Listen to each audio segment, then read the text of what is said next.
નમસ્કાર મિત્રો આજે તારીખ 3 જુલાઈ 2026 દેશ અને દુનિયાના સુપરફાસ્ટ સમાચારમાં તમારું સ્વાગત છે।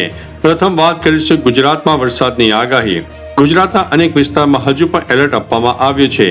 આગામી કલાકોમાં પંચમહાલ, દાહોદ, છોટાઉદેપુર, દ્વારકા, જામનગર, રાજકોટ, પોરબંદર અને જુનાગઢ સહિત 8 જિલ્લામાં એલર્ટ આપવામાં આવ્યું છે। હવે મિત્રો મેઘતાંડવની વાત કરીએ તો જુનાગઢના માળિયા હાટીનામાં 6 ઇંચથી વધુ વરસાદ ખાબકી ગયો છે। મેઘલ અને લાઠો નદીઓમાં ઘોડાપુર આવતા સિદ્ધેશ્વર મહાદેવ મંદિર જળમગ્ન થવાનું જોવા મળ્યું છે।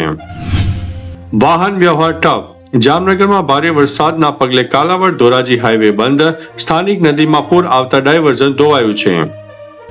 સુરતમાં ધોધમાર વરસાદ। છેલ્લા 24 કલાકમાં રાજ્યના 107 તાલુકામાં વરસાદ। સુરતના પલસાણામાં સૌથી વધુ 8 ઇંચ જેટલો વરસાદ નોંધાયો છે। વરસાદની તંગી। હવામાન વિભાગના રિપોર્ટ અનુસાર છેલ્લા 12 વર્ષની સરખામણીએ આ વર્ષે 30 જૂન સુધી ગુજરાતમાં સૌથી ઓછો વરસાદ નોંધાયો છે। હવે રાષ્ટ્રીય અને રાજકીય સમાચારમાં વાત કરીએ તો પેટા ચૂંટણીની જાહેરાત। ચૂંટણી પંચ દ્વારા બિહાર, ખાસ કરીને બાંકીપુર અને મધ્યપ્રદેશના દતિયા અને ગુજરાતની વડોદરા માંચલ બેઠક પર 30 જુલાઈએ પેટા ચૂંટણી યોજવાની સત્તાવાર જાહેરાત કરવામાં આવી છે। ભારતીય પ્રતિનિધિ મંડળ ઈરાન જશે। ઈરાનના સુપ્રીમ લીડર આયાતોલ્લા અલી ખોમેનીના નિધન બાદ યોજાનારા રાજકીય અંતિમ સંસ્કારમાં ભારતના પ્રતિનિધિ તરીકે બિહારના રાજ્યપાલ અને વિદેશ રાજ્ય મંત્રી 3 જુલાઈએ ઈરાન જશે। સેના પ્રમુખની મુલાકાત। આર્મી ચીફ જનરલ ધીરજ શેઠે રક્ષા મંત્રી રાજનાથ સિંહ સાથે મુલાકાત કરી અને સરહદી સુરક્ષા વ્યવસ્થાની સમીક્ષા પણ કરી। ડિજિટલ રેવન્યુ સેવા। ગુજરાતના મુખ્યમંત્રી દ્વારા ઈ ફાઇલિંગ સેવા અને રેવા પ્રોજેક્ટ લોન્ચ કરવામાં આવ્યો। હવે જમીન મહેસૂલ સંબંધિત ફરિયાદો QR કોડ દ્વારા સીધી ઓનલાઈન કરી શકાશે। મોટું જમીન કૌભાંડ। રાજકોટના લોધિકામાં ભાજપના આગેવાનો દ્વારા 37 વીઘા સરકારી ગૌચર જમીન પડાવી પાડવાનું કૌભાંડ ઉજાગર થયું છે। કલેક્ટરે દબાણ હટાવી જમીન ફરી ગૌચર જાહેર કરી છે।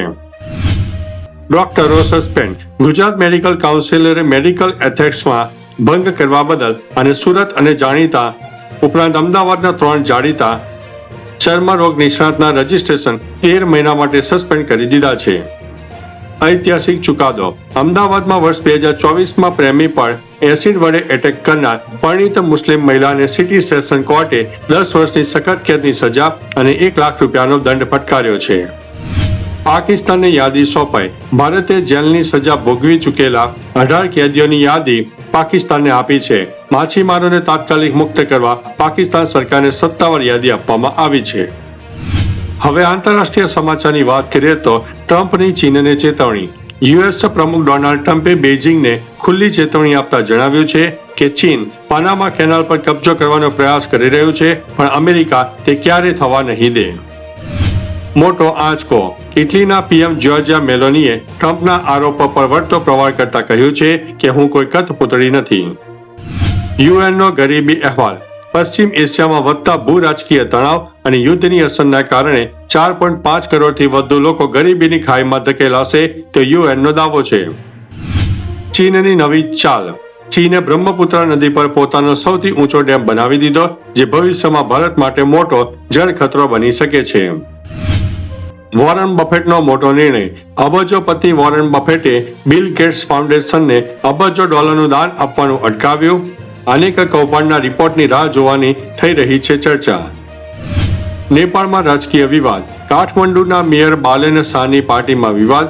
35,000 સગીરોને ગેરકાયદેસર રીતે સભ્ય બનાવવાનો લાગ્યો છે આરોપ। હવે વાત કરીશું બિઝનેસ અને ટેકનોલોજી। ગૂગલ સામે મોટું એક્શન।